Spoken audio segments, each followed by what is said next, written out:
Bink. Bink. Bink. Bink. Bink. Bink. Boxing. What's good, my good people, man? It's episode 2 of Bink Bink Boxing. Had a great week of fighting this week, man. Started the week off strong on Thursday night with NBCSN. Fight card outstanding in Puerto Rico, man. We had Amanda Serrano versus Daniela Bermudez. These two women went in the ring, man, and got it cranking. Got it cranking. I ain't gonna lie to you. Amanda Serrano has a lot of buzz, but I never heard of her before. Never heard of her before. Let's go over her pedigree and who she is and what she's done for the sport of boxing. There's no reason why I shouldn't have known for her. I shouldn't have known of her. This is an atrocity in the sport of boxing. This woman is 40-1-1 with 30 knockouts. She's a 7-division world champ. You heard me right. 7-division world champ. There's only one person on the face of this earth with more divisional world champs than her, and that's Manny Pacquiao with 8. He's an 8-division world champ. She's a 7-division world champ, and I've never heard of her. I've never heard of her. That is a big problem in boxing. We don't know these women that are getting it in. We don't know. They're not being promoted the right way. There's no reason why I should just now be hearing of Amanda Serrano. And I know I don't sit here and try to fake it. I know a lot of y'all ain't never heard of her neither. So don't try to come at me with no nonsense. All right? She's a hell of a fighter, man. It was a great fight, man. Great fight. Daniela Bermudez coming out of Argentina. We know a lot of Argentinian fighters. We got Marcos Maidana, Lucas Matisse, Sergio Martinez. She comes from that pedigree, man. Argentinian fighters are known to get it rocking. We know that, and that's exactly what she brought to the ring. Her in her own right, 29-4 with 3 draws, 10 KOs. Amanda Serrano ain't lost a fight in 9 years. I believe Daniela Bermudez came into the fight. She ain't lost in 7 years. They were both ranked number 1 in their divisions. Daniela Bermudez bumped up a weight class to come fight Amanda Serrano, so props to her for taking the challenge and stepping up to the plate. And honestly, she put on a great show. It was a great show, man. If y'all missed the fight, y'all missed the fight. But that's what Bink Bink's here for, is to tell y'all about the fights that y'all miss. Y'all missed a great one. And she got it rocking, man. You know, Amanda Serrano, bigger, faster, punches had a lot more pop, rangier fighter. You know what I'm saying? And she just took advantage, and she just pulled away with the fight. But that's not to say that Bermudez wasn't in there trading with her. She was catching her in between those exchanges. She was getting off on her. Her punches just didn't have no pop. Amanda was walking through all of that. She walked through everything she gave her. And eventually Amanda Serrano broke her down. 2 vicious body shots. Vicious body shots, son. When I tell you she set it up perfectly, she set them body shots up perfectly. You heard her corner screaming, "Go to the body, go to the body." Bank, bank to the body.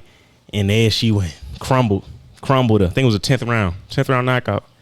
Hell of a fight. Hell of a fight, man. Hell of a fighter. Great pedigree, man. 7-division world champ. I mean, it speaks for itself. You hear 4-division world champs. Floyd Mayweather's a 5-division world champ. 3-division, 2-division world champs. It's rare you hear of a 7-division world champ. She's a female fighter. So shouts out to Amanda Serrano. I'm definitely going to be paying more attention to her fights. Daniela Bermudez, she's going to bounce back from this. She's a hell of a fighter, too. She's game. She'll trade with you. She's walking through the line of fire. And she ain't backing down. She just got hit with 2 vicious body shots. I'm going to post a link in the description so y'all can go watch what I'm talking about, man. Them body shots was vicious. I know for sure she hit me with those 2 body shots. I'll probably still be laying on the canvas. And this Sunday night. No exaggeration. Man, women's boxing, man. Let's talk about it, man. Where's the clout? We don't talk about it enough. And there's some badass women out here getting it all the way in. And when I say all the way, I'm talking about all the way in, like parking the GMC Denali in a compact car spot. That's how in they getting it. They getting it all the way in, and they backing that joint in there at the same time, bro. I'm telling you, getting it all the way in, man. These are some of my top women fighters that I like in today's game right now. This is my top 8, no MySpace. All right, we got Clarissa Shields, self-proclaimed the GOAT, greatest woman of all time. Great fighter. We all know Clarissa. She's probably the most well-known one out here that's really getting it in. 11-0, 2 knockouts. Dope. Undisputed champ. Speaks for itself. Katie Taylor, another one. Tremendous pedigree. 17-0, 6 KOs. Amanda Serrano. I'm a new fan. And I ain't ashamed to say it, better late than never, ain't it? It's better late than never. We got Amanda Serrano at 40-1 with 1 draw and 30 knockouts. 7 division world champ. And I'm just now finding out about this. This is an abomination. I've been cheated. I've been bamboozled. I've been befuzzled. This is crazy. This is crazy. Cecilia Braekhus.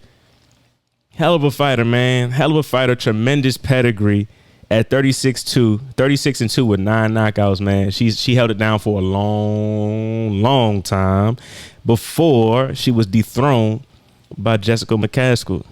New fighter. 10-2, 3 knockouts. And she beat Cecilia Braekhus twice. Those are her 2 losses. She beat her twice. I think she beat her, was it last year? Late last year she beat her. They just rematched like 2 weeks ago in the zone. Had the rematch and she beat her again. So, I mean, ain't no point in doing 2 out of 3 because she already got 2. I guess that is 2 out of 3.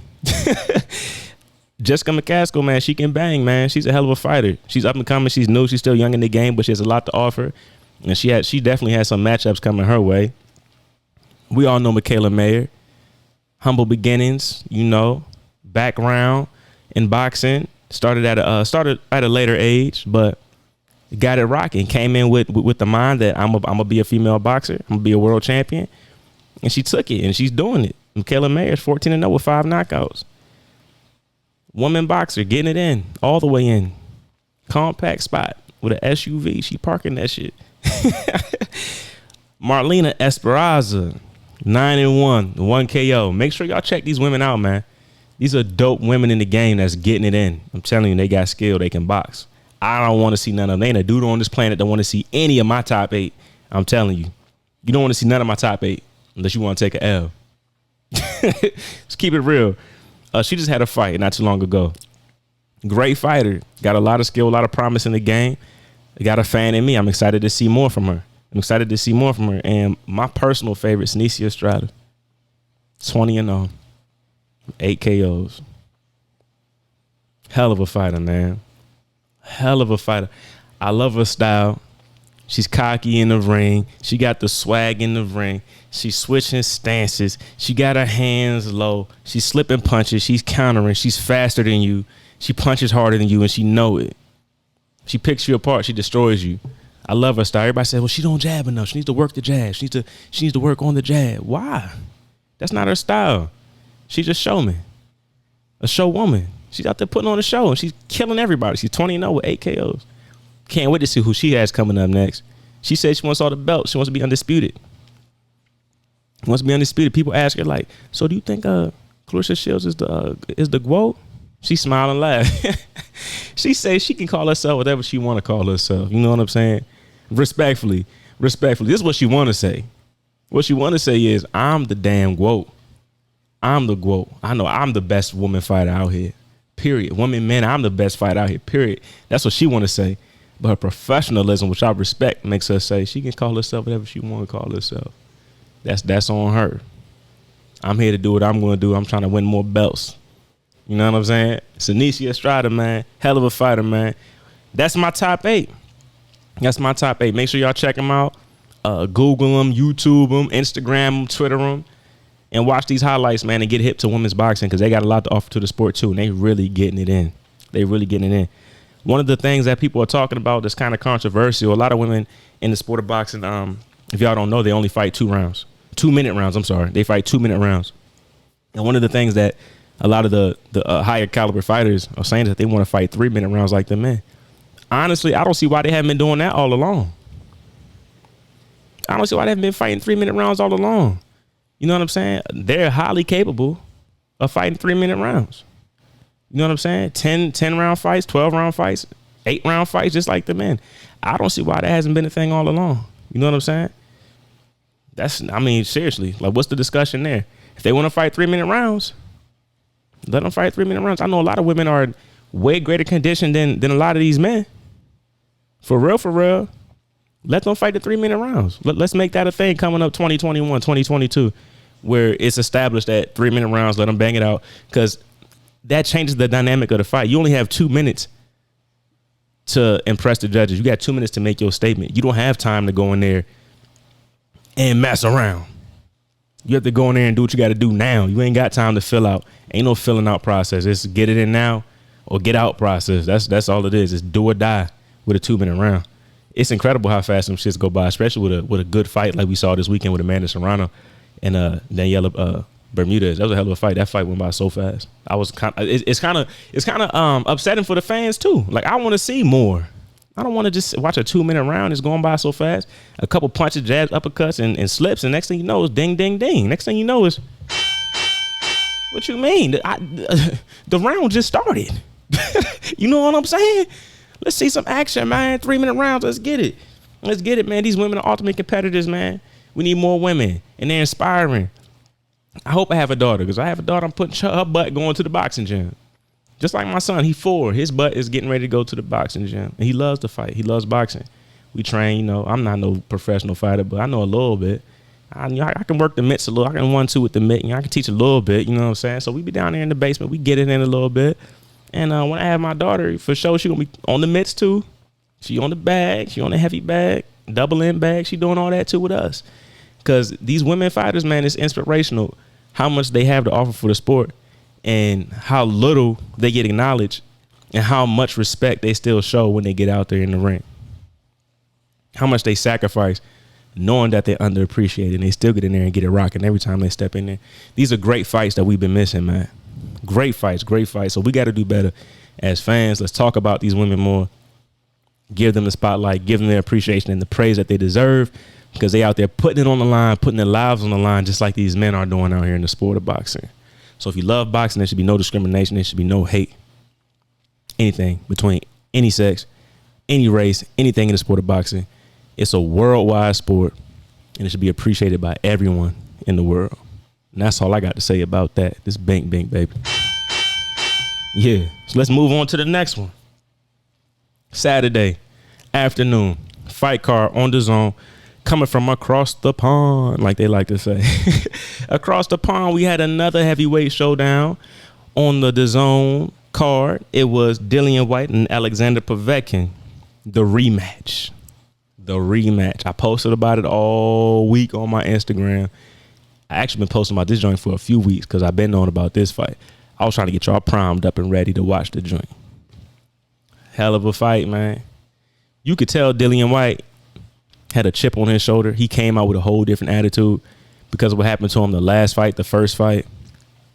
The first fight, I'm still in shock of how he got knocked out. It was set up so perfectly. Alexander Povetkin set it up so perfectly. But let's go over their pedigree first before we even get into the fight. Dillian Whyte's 28-2 with 19 KOs. His only 2 losses is to Anthony Joshua, and he lost once to Alexander Povetkin with that knockout last year. Knocked smooth out. Insane knockout. I'm going to have to post a link to that too, because I know a lot of y'all probably haven't seen it. Because if it ain't Floyd Mayweather and if it ain't Pacquiao, if it ain't Jake Paul, y'all ain't watching no boxing. So I'm going to have to post a link. Don't get mad at me for speaking the truth. Don't get mad at me. If it ain't Floyd Mayweather's name, if it ain't Manny Pacquiao, if it ain't a Jake Paul or damn Nate Robinson or Mike Tyson and Evander Holyfield, y'all not watching boxing. So I'm going to post the links. Y'all can get hip. Y'all need to see this stuff, man. Y'all need to learn about this. That's what I'm doing here at Bink Bink. Giving knowledge and free game. This is free game. All right. So we got Dillian Whyte. 28-2, 19 KOs. His only 2 losses is to Anthony Joshua when he lost to Alexander Povetkin last year with that vicious knockout. We have Alexander Povetkin, 36-3 with 1 draw, 25 KOs. His only losses are to Vladimir Klitschko, Anthony Joshua, and he just lost to Dillian Whyte. Tremendous pedigree for both of these fighters, man. They only lost to top-notch competition. These guys ain't losing to bums. These guys are really out here getting it in. Povetkin is a former WBA champion. He held the belt from 2011 to 2013. He's a former WBC interim champion, and he's an Olympic gold medalist. Like I said, tremendous boxing pedigree. This guy's not a bum. This guy knows what he's doing in the ring. He's a real champion. He's a warrior. Dillian Whyte, WBC interim heavyweight title holder currently. He just got his belt back from Alexander Povetkin, and he's the former what am I talking about? The former British title holder. He's the former British title holder. So these guys have a lot of history, a lot of experience in the ring, and they showed it. They showed it. Both of these guys are warriors. I think Dillian Whyte used to be an MMA fighter at one point in time, in like 2008. Turned boxer in like 2011 and been getting it cranking ever since. So these guys went to war. If you didn't see the fight last year, I'll give you a little summary. Dillian Whyte basically put on a show last year. It was a shutout fight. He scored like 2 knockdowns in the fight against Alexander Povetkin. It was late in the fight. I want to say around the 10th or 11th round where he got knocked out. Alexander Povetkin just hit him with the most vicious uppercut. Besides Tank and Leo Santa Cruz uppercut, this was one of the most vicious uppercuts I've seen. He set it up perfectly. Slip, left uppercut. Dillian Whyte almost fell out the ring. He set it up perfectly. The way he slipped the punch and just ripped uppercut from the floor, it was perfect. Perfect, set it up, clean knockout. It wasn't a lucky punch. He set the punch up. Don't say it was lucky. He set it up with his boxing IQ, his footwork, slip, uppercut. Give me my belt. That's what it was. That's what it was. And you can tell Dillian Whyte during this fight, during the rematch, that he had that replan in his mind. And I bet you his whole training camp leading up to this, he was like, I cannot go out like that again. He was determined to not go out like that again. And he sure enough didn't. He showed that they came out the first round and Dillian Whyte was throwing from back here, trying to take this man's head off. Trying to take his head off. He had a chip on his shoulder. He was fighting a little angry. And he was catching him. He was the better boxer. He is honestly the more skilled boxer than Alexander Povetkin. But he just really outclassed him. He had way more power. Povetkin couldn't take his shots, and he ended up stopping him. I think it was the fifth round knockout. Knocked him out clean. Hit him with a shot, wobbled him. Then he went into hunter mode. Went into the stalk mode like a cheetah about to hop on a damn gazelle. He was on his ass. Dropped him. Ref called the fight. As he should have, because there was no way he was going to be able to continue. He probably could have stood up and made the count, but there was no way he was going to be of any sorts to win that fight. So that was a good stoppage in my opinion. Great fight on DAZN. And the only thing that really sucks for Dillian Whyte is, what's his next step? What's he going to do next? He's a WBC interim heavyweight title holder. What's next for him? Because all the belts is wrapped up between Anthony Joshua and Tyson Fury. And we know he ain't getting one of them fights. He been trying. And he definitely not about to get one of them fights now. With all the drama and mess going on between Anthony Joshua and Tyson Fury and the camps and Eddie Hearn and all them. Like, what in the hell? How is this man going to get a title shot? He said he wants a title shot. But what is he to do when the two guys that have all the belts won't even fight each other? Won't even fight each other. Oh, they signed a 2-fight deal. Okay. They ain't got no location. They ain't got no venue. There's no date. There's no anything. They just signed a 2-fight deal for the summer.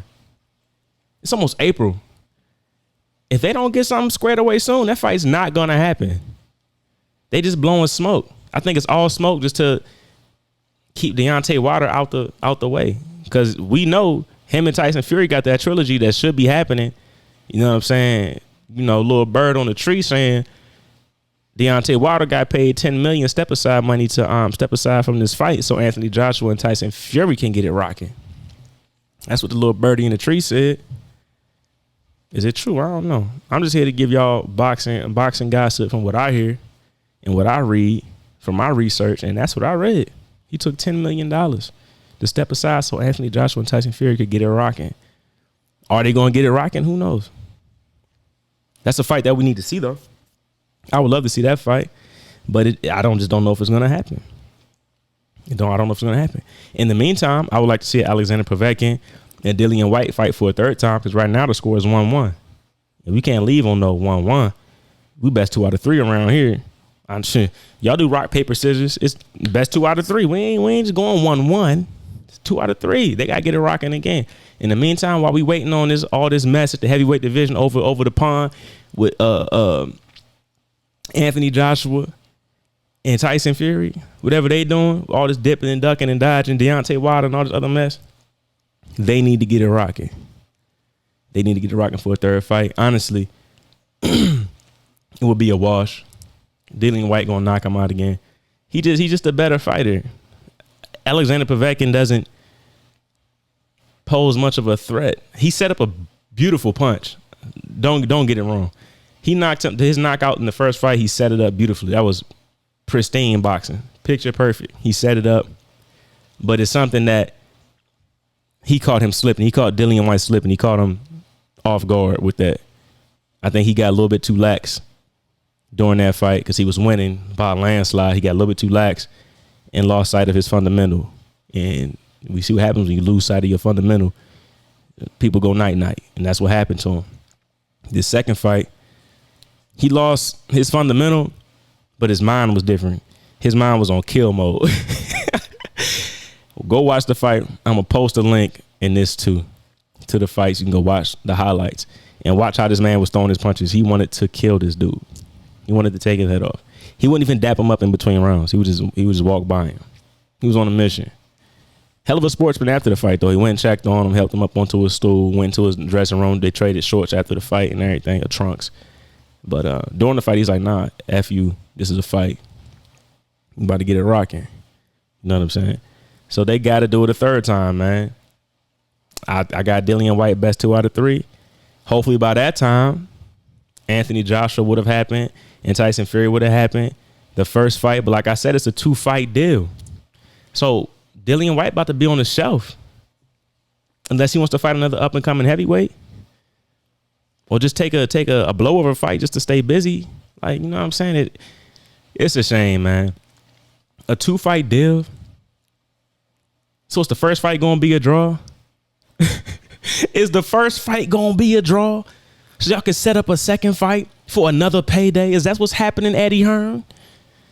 Is that the hold up?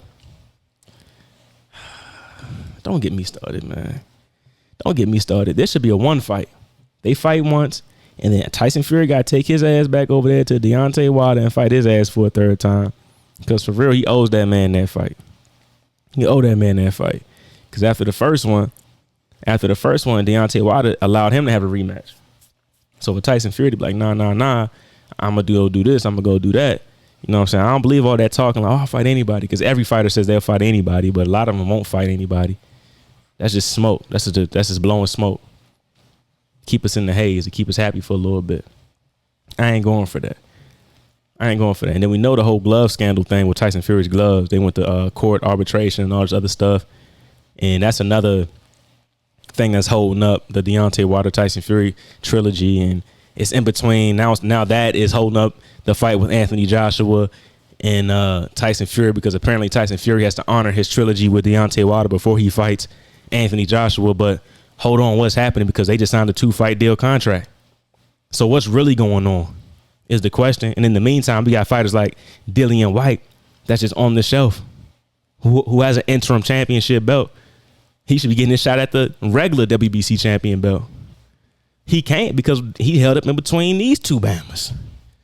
You see where I'm going with it, man? These fights need to happen. All the political nonsense, all the BS, all the looping and running around has to stop.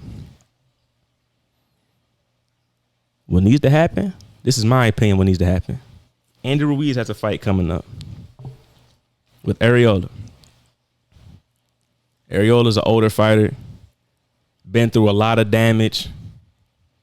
Andy Ruiz is going to wash him. He going to get him out the way. In the meantime, while all this Fury and Joshua mess is going on, all this hype and uncertainty, after Andy Ruiz gets Chris Arreola out the way, I would like to see him fight Deontay Wilder. And I got Andy Ruiz winning that fight. Don't look at me crazy. I know a lot of y'all Bama sat back and said, no, you going to beat Deontay Wilder. He wasn't even known until he fought Anthony Joshua. That don't matter. Look at the man's skill set. Oh, but in the second fight, Oh, he was out of shape. He was Anthony Joshua punished him. He should have lost. Anthony Joshua was punishing him the first fight. Okay, and he was punishing Anthony Joshua. He was punishing Anthony. Son, he was punishing Anthony. Anthony hit him with a clean, caught him clean, knocked him smooth on his back, and Andy Ruiz ate that and shit and got right up. He got right up and went right back into the trenches with him. And then in the second fight, Anthony Joshua was so gun shy. He was so gun shy. He was off his back foot. He was backing up the whole time, and he was just pop shotting him. He won that fight on the cards. He was not trying to get in no exchange with that man, Andy Ruiz. If you don't believe me, go back and watch it. He was not trying to exchange with that man, Andy Ruiz. He was having night terrors. He was having nightmares, and he was scared as hell to trade with that man, as he should. Because after that first fight, I'm telling you, Andy Ruiz, he put a demon in that man, Anthony Joshua's mind, that he's still fighting today. He's still fighting that demon. He just fought, who did Anthony Joshua just fight? Drawing a blank. His last fight, he had that demon in the back of his mind where he didn't want to trade. He didn't want to trade. Oh, he just fought the dude Pulev. He fought Pulev, who he outclassed him, way better fighter.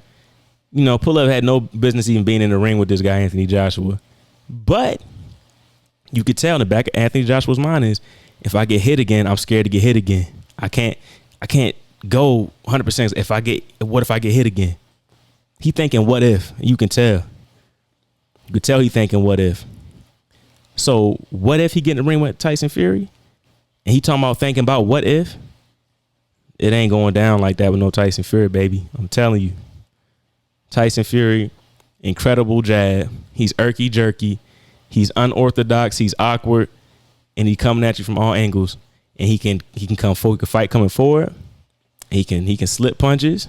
He's athletic enough to move around the ring. He can make you miss and make you pay. And if you're going to be in there thinking about what if this happens, or I don't know if I can make this happen, if you're having an I don't know moment with Tyson Fury in the ring, it's going to be a lot of trouble for that man, Anthony Joshua. Mark my words. I got Tyson Fury winning that fight. Both of them, if they do a 2-fight deal. Tyson Fury going to win both of them. And he going to win both of them. The first one's going to be a draw. Tyson Fury going to win. He's going to win the second one. That's what's going to happen. But in the meantime, let's get Andy Ruiz in the joint with Deontay Wilder. Because I'm telling you, he will put hands on Deontay Wilder, something terrible. I'm telling you, he will put hands on Deontay Wilder, something terrible. Andy Ruiz has a lot of power. He's fast. The only thing that kind of hinders him is his reach, and he's short. But he's strong as hell, and he has fast hands, and he has a chin out this world. He's a way better boxer than Deontay Wilder. I'll tell you that much. Way better boxer. Way better movement. Way better feet. He poses a problem. And once he gets inside of Deontay Wilder's range and his reach, ooh wee. With them up jabs, ooh wee. It's night time. I'm telling you, it's night time. Then after, this is what I think gonna happen. You get Andy Ruiz in there with Deontay Wilder. Andy Ruiz wins that fight. They do their 2-fight deal. Woo. I like to see Andy Ruiz fight Dillian Whyte. The winner of that fight goes for the undisputed champion at heavyweight. That's my prediction. Man. What y'all think? What y'all think gonna happen? Tap in. Leave a comment. Make sure y'all like and subscribe to the channel. Bink Bink Boxing. I'm here, baby. We'll be talking boxing every week. Once a week, maybe twice a week. We're going to talk boxing. We got some more fights coming up this year. April, May, June. A lot of content to be made. A lot of stuff to talk about, man. And I'm here to talk about is Bink Bink Boxing. Let me know. Follow me on Twitter, Bink Bink Boxing Podcast. Follow me on Instagram, BinkBink_boxing. And of course, follow the YouTube channel, baby. Bink Bink Boxing Podcast. It's Bink Bink Boxing, baby. We out of here.